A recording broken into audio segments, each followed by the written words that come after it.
নরোত্তম দাস ঠাকুরের হাতে তৈরি গান।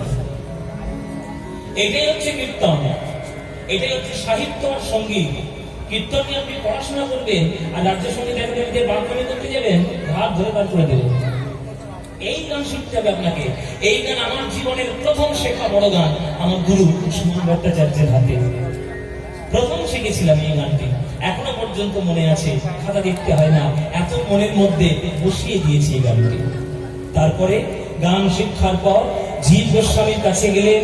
জীব গোস্বামীদের ভাগবত পাঠের শিক্ষা, আর ভাগবত পাঠ শিক্ষার পর শ্রীনিবাস আচার্যের কাছে গেলেন কৃষ্ণের ভজন শিক্ষা লাভ করার জন্য। ভজন শিক্ষা লাভ করার জন্য শ্রীনিবাস আচার্যের কাছে গেলেন। শ্রীনিবাস আচার্য তাকে আজ্ঞা দিলেন, রাধা গোবিন্দের সেবা করো। তখন রাধা গোবিন্দের সেবা করতে গিয়ে দুগ্ধ গরম করে সেবা করার ভার দিলেন।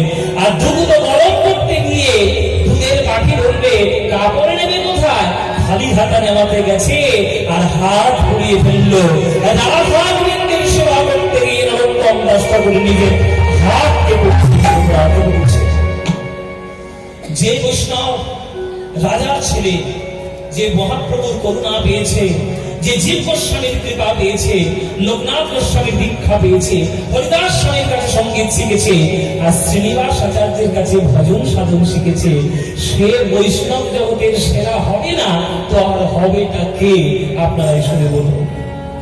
সেই নরোত্তম দাস ঠাকুর, এই নরোত্তম দাস ঠাকুরের লীলা কথা আজ আমরা সাধন করলাম। মায়েরা, বাবারা, আপনারা যেখানেই যাবেন ভোগারতির গান শুনবেন, এই নাম সংকীর্তনের গান শুনবেন, এই নরোত্তম দাস ঠাকুরের জয়ধ্বনি দেবেন। সবাই মিলে একবার নরোত্তম দাস ঠাকুরের জয়ধ্বনি প্রাণ করে দিন। সবাই বলে নরোত্তম দাস ঠাকুর কি, নরোত্তম দাস ঠাকুর কি, নরোত্তম দাস ঠাকুর কি। জয় নিতাই। আমাদের নরোত্তম দাস ঠাকুরের কথা আমরা এখানেই রাখলাম। পরবর্তী সম্প্রদায় তারা এসছে, তারা আপনাদের কাছে গান শোনাবে। হ্যাঁ, 3 ঘন্টা ধরে রাখতে পারছি। ওদের কাছে অপরাধী হয়ে যাবো। আচ্ছা ঠিক আছে। প্রেমানন্দে মেতে হরি বলো,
পরবর্তী সম্প্রদায় আছে, তারা গান শোনাবে, আপনারা প্রাণ ভরে শুনবেন।